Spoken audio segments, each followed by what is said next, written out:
भगवान की प्राप्ति भाव और प्रेम है। भगवान भाव और प्रेम से उनके दर्शन होते हैं। या कोई भी परिवार में दुख संकट होती है तो आप भगवान को उन्हें भाव प्रेम अर्पण कीजिए, ना कि कोई वस्तु, ना ही कोई कोई कीमती वस्तु। सिर्फ भगवान भाव के भूखे हैं और प्रेम के, तभी आपको भगवान की प्राप्ति होगी और उन्हें उनसे आप आपके घर में भी कोई दुख नहीं होगी। आप उन्हें भाव और प्रेम सुसज्जित कीजिए, ना कि उन्हें कोई कीमती वस्तु। हम आपको बताएंगे किस प्रकार एक व्यक्ति भावपूर्ण से भगवान गणेश जी की पूजा किया और उन्हें भगवान दर्शन दिए। कहते हैं एक व्यक्ति को किसी ने बोला कि गणेश जी की पूजा करने से धन की वृद्धि होती है। मतलब एक व्यक्ति ने उसके मन में लालच भर दिया कि भगवान गणेश जी की पूजा करने से धन और धान्य की वृद्धि होती है, मतलब अपने धन की वृद्धि होती है। उसने अगले ही दिन अपने घर में गणेश जी की मूर्ति स्थापित की। मतलब उसी दिन दूसरे दिन गणेश जी की मूर्ति लाकर और मंदिर में स्थापित की दी। उनकी पूजा अर्चना आरंभ भी कर दी। वह नित्य उनकी मूर्ति के समक्ष घंटे घड़ियाल बजाता, मतलब जो घंटे घड़ियाल होते थे उन्हें बजाता और उन्हें सब प्रेम करता और भांति भांति के स्रोतों का पाठ करता।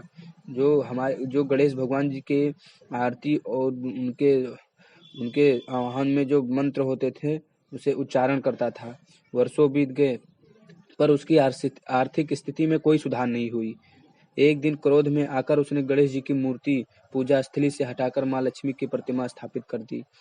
तो उस व्यक्ति के अंदर भाव के अलावा वो धन के चक्कर में पड़ा था, इसलिए वो भगवान की प्राप्ति नहीं हो पाई कि प्रतिमा स्थापित कर दी। अगले दिन पूजा के क्रम में उसने एक अगरबत्ती जलाई तो उसके मन में विचार उठा कि इसका धुआं गणेश जी की मूर्ति तक नहीं पहुंचने देंगे। उसने रुई की 2 गोलियां बनाकर गणेश जी की मूर्ति के नाक में लगा दी और कहने लगा कि गणेश जी की मूर्ति तक वो अगरबत्ती का धुआं नहीं पहुंचने देगा, क्योंकि उन्होंने हमें धन्य धान नहीं दिया। अब गणेश जी की प्रतिमा हंसने लगी। वह घबराया तो मूर्ति बोली, जब तक तू हमें जड़ मानता रहा तब हम भी तेरे जड़ भगवान रहे। जब तक तू हमें मतलब जड़ मांगता रहा तब तक हम तुम्हारे भगवान भी जड़ रहे। जिस दिन तूने हमसे चेतना की अभिव्यक्ति की, पहले तो तूने चेतना नहीं की थी, कोई मांग हमसे नहीं की थी, तब भी हम तुमको कोई देने की इच्छा नहीं किए थे। और जब तूने हमसे अभिव्यक्ति की, हमसे कुछ मांगा, तो उस दिन से हमने भी सोचा हाँ तुझे आना, तुम्हारे लिए मुझे भी आना पड़ा। इसलिए कहते भगवान भाव के भूखे हैं, धन के नहीं। भगवान को भाव से प्रेम करिए। तो इसी के साथ आपके समक्ष और वीडियो लाते लेंगे। हमारे चैनल को सब्सक्राइब कीजिए और प्रेस